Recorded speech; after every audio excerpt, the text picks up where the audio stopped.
Good morning, and thank you very much for joining once again to a new publication of results of LatinNCAP. In this case, it's the first publication in 2020. It's also the first publication with a new protocol, and it's also the first publication of LatinNCAP in the special year, which is the 10th anniversary of the program. So thank you very much for joining once again. Thank you very much for supporting our work. So we start with the videos we usually do. We show first the cars that we have tested in this publication, which is phase 11 of LatinNCAP. We have tested the Picanto, also called Morning in Chile, produced in Korea. 1 airbag as standard. That's the basic standard. That's what LatinNCAP tests in the market. Result for this car with a new protocol. It's 0 stars on the full result, red chest on the front and side impact, and a red neck in the rear impact protection. A very poor performance of this car. Frontal test, it was an unstable structure, even 1 airbag with a limited protection to the occupants, and even with double airbags, the car wouldn't perform much better in the full star rating, and probably could have got a few extra points, but not enough to leave the 0 star zone. We were surprised by the lack of 3-point belts in all seating positions and the lack of anchorages, the ISOFIX anchorages for the child seats. Child seats were installed using the seat belt, the adult seat belt, which is clearly not the best performance for this vehicle. It's absolutely a surprise for LatinNCAP. This car was tested for other regions, and the ISOFIX connectors are a standard, the ISOFIX anchorages. 3-point belts missing, it's also a surprise for this car. When we look into the side impact protection of this car, it was a poor protection for the adults. It also explains the 0 points for the adults in the side impact protection, and moderate protection for the child occupants in the side impact as well, once again with the influence and the lack of ISOFIX connectors. This car does not offer side airbags or side body or side head airbags at all, not even as optional in most of the markets of Latin America. And the lack of them are actually showing a clear result on the adult occupant protection as well. This vehicle was tested also on the whiplash. Whiplash performance was also very poor.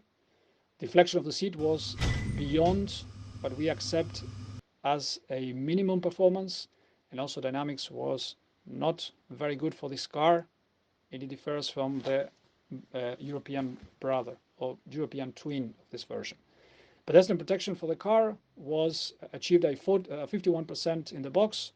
It's a mild or medium protection, between medium to low pedestrian protection. The car does not meet basic UN regulations on pedestrian protection at the time that the car for Europe does meet, on the same factory, does meet these protection levels. Summary, the adult box was 0%. That is explained by the low protection offered by the lack of airbags in the car and the poor performance on the rear impact, and also the poor performance on the side front impact, and the lack of side head airbag protection, which determined not to test the pole impact protection in this vehicle. Even with double airbags, this box would not leave the area minimum requirements to leave the 0 star zone, or still be responsible for the 0 star result on this car, even with double airbags. On the child occupant protection, the lack of ISOFIX anchorages, the lack of 3-point belts in all seating positions, it's actually one of the main responsibles of the low score for the child occupant protection in this vehicle. The pedestrian protection in the car was mid to poor overall. It differs. It's not the same protection offered in the car for Europe, and it's a car that does not meet the basic UN standards for pedestrian protection. Last but not least is the safety assist box, where the car only could achieve a 7% of the points, and it was thanks to the seatbelt reminder, because the car does not have ESC as standard, and even the car we tested does not have even ABS standard, which is even a more basic technology needed to have ESC on board. That explains the poor performance in this box as well. So for all these results, it explains the 0 star results for this Kia Picanto Morning. We encourage the manufacturer to improve the car. This is absolutely unacceptable in such a popular car. It's appalling to have this kind of result in a very popular model in Latin America, especially after 10 years of LatinNCAP. So we expect the manufacturers to react and improve the car. We expect consumers to react and try to avoid these cars, not try to avoid buying cars with 0 stars.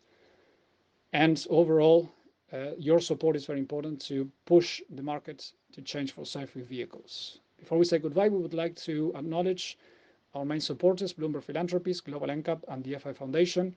Thanks to them, as well to ICRT, thanks to them, it's possible for us to keep testing and informing consumers about the latest results. We thank you very much for your time, and we're going to see you once again in another publication before the end of the year in just a few weeks from now. Thank you. Stay tuned.